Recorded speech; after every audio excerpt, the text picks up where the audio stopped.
simplement remplacer un numéro ISRC provisoire par un numéro ISRC définitif. Bonjour à tous, bienvenue dans cette vidéo. Je m'appelle Tariq, je suis producteur, éditeur et artiste à succès, plusieurs fois certifié disque d'or et de platine.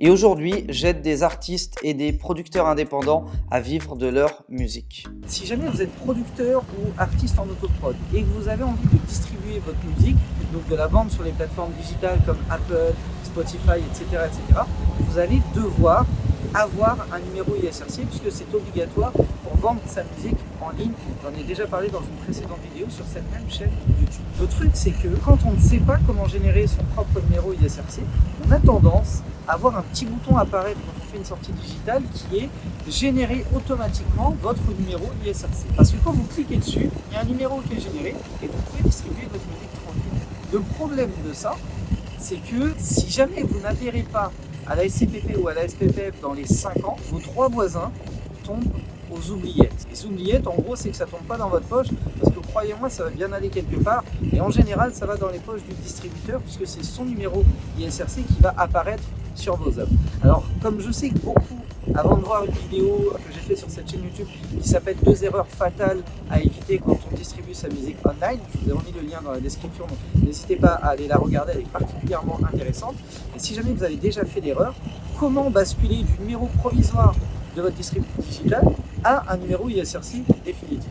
Eh bien la réponse est que c'est impossible. On ne peut pas modifier un numéro ISRC dès lors qu'il a été édité. Par contre, vous allez pouvoir transférer les droits sur votre compte à vous. Pour ça, ça prend 2 étapes. La première, c'est qu'il faut adhérer à la SCPP ou à la SPPF.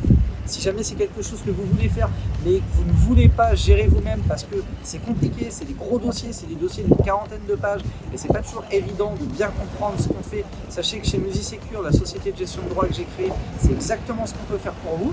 Je vous laisse un petit lien dans la description pour réserver un appel avec l'équipe et on se fera un plaisir de vous expliquer comment ça fonctionne. Je ferme la petite parenthèse. Donc première étape, adhérer à un organisme de gestion collective. Et la deuxième étape, ça va être de déclarer l'ensemble des phonogrammes et des vidéogrammes qui font partie de votre catalogue.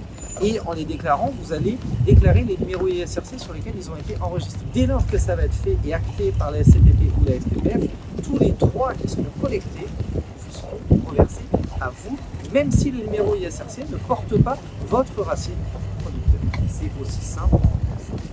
Merci d'avoir été attentif à cette vidéo, j'espère que ça vous aura appris des choses, motivé ou inspiré. Si jamais vous voulez nous confier vos dossiers d'adhésion, que ce soit à la SCPP, SPPF, comme on en a parlé dans cette vidéo, ou même à d'autres organismes comme la SACEM en qualité d'éditeur, l'ADAMI, la SPEDIDAM ou la SACEM en qualité d'auteur-compositeur, peu importe, tous les actes administratifs que vous pourriez avoir dans la filière musicale, notre société de gestion de droits MusiSecure peut s'en occuper pour vous.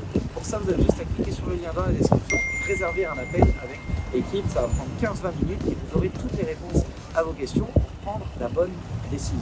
Merci d'avoir été attentif à cette vidéo, je vous souhaite le meilleur pour la suite, déchirez-vous. Ciao, ciao.